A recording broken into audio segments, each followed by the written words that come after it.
Hello mes petites passions, it's Victoria. Aujourd'hui on va réaliser un masque à l'argile. Alors pour cela on va utiliser un récipient pour mélanger, de l'eau et du jus de citron. Vert, jaune, c'est pareil. Et bien sûr notre argile. Alors premièrement je prends mon bol et ensuite je vais venir y ajouter le kaolin. C'est une argile blanche que j'achète dans les boutiques de produits exotiques. Ça se vend souvent sous forme de petits sachets avec le kaolin à l'intérieur. En fin de vidéo, je vous dirai tout ce que vous avez à savoir dessus ainsi que les autres alternatives que vous pouvez réaliser avec pour convenir au mieux à tout type de peau. Donc voici le morceau que j'ai découpé de mon morceau d'argile. Je vais en rajouter un petit peu parce que j'aime les textures plus épaisses. Et ensuite, on va venir ajouter notre jus de citron. Il va apporter de la vitamine C, ce qui va nous donner un bon coup d'éclat et surtout une peau bien lumineuse. Donc, voici la quantité que je mets. Vous savez, j'aime pas trop mesurer, mais j'en mets légèrement, sinon ça peut piquer la peau parce que c'est acide du coup. Donc, je vous montre à peu près ce que ça donne.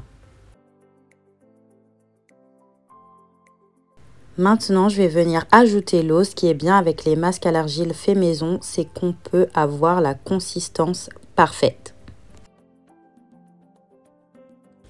L'eau, l'argile et le citron vont provoquer une petite réaction que je vais vous faire écouter. Vous entendez? Franchement, j'adore, c'est tellement satisfaisant. Et du coup, comme vous le voyez, je vais laisser reposer parce que là, c'est encore bien dur. Et en fait, il faut attendre que ça se ramollisse dans le mélange au citron pour pouvoir utiliser notre masque. Je vais me rapprocher. Là, ça fait à peu près 5 minutes que j'ai laissé la préparation comme ça. Comme vous le voyez, ça commence un petit peu à se séparer. Et je viens mélanger de temps en temps jusqu'à obtenir la pâte que je veux.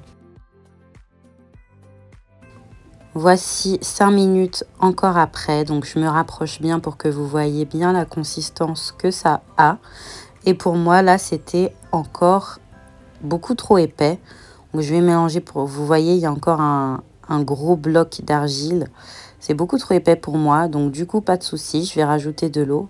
Vaut mieux mettre pas assez, qu'on puisse rajouter de l'eau après, que faire un mélange beaucoup trop liquide. Donc là, je vais rajouter la quantité d'eau qu'il me faut et je vais venir mélanger le tout jusqu'à obtenir la pâte et la consistance que je souhaite.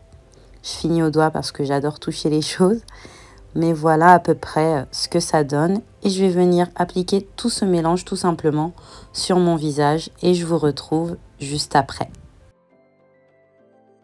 Me revoilà, ça fait à peu près 2-3 minutes que j'ai mis le masque. Comme vous le voyez, je l'ai mis jusqu'au cou. Tous les soins qu'on fait, on va aussi au cou. Et voilà quoi, c'est juste un simple masque qu'on applique sur tout le visage en évitant le contour des yeux pour ne pas la sécher.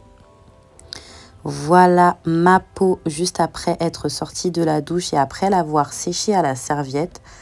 Vous voyez comme ça a aidé à réguler la production de sébum. Franchement, j'adore les masques à l'argile. Donc, comme je vous disais, je vais vous donner d'autres petites astuces. Alors, l'argile blanche, du coup ici, le kaolin, est beaucoup moins abrasif que l'argile verte. Donc, ça convient totalement aux peaux acnéiques. Par contre, le citron risque d'irriter légèrement, donc préférez l'orange qui contient aussi beaucoup de vitamine C pour la peau lumineuse. Pour les peaux grasses, vous pouvez diluer votre argile en faisant moitié eau, moitié vinaigre de cidre, ce qui va vraiment aider à réguler le sébum que vous produisez en trop grosse quantité pour avoir enfin une peau beaucoup moins brillante. Ce masque aide aussi beaucoup à réduire l'apparition de points noirs et le sachet d'argile ne me coûte que 1 € et je fais 5-6 masques avec. Du coup, c'est très économique. En tout cas, j'adore partager mes petites astuces avec vous. Vous voyez comme ma peau est belle. J'espère que ça vous aura aidé comme d'habitude. N'oubliez pas de vous abonner et je vous fais de gros bisous mes petites passions.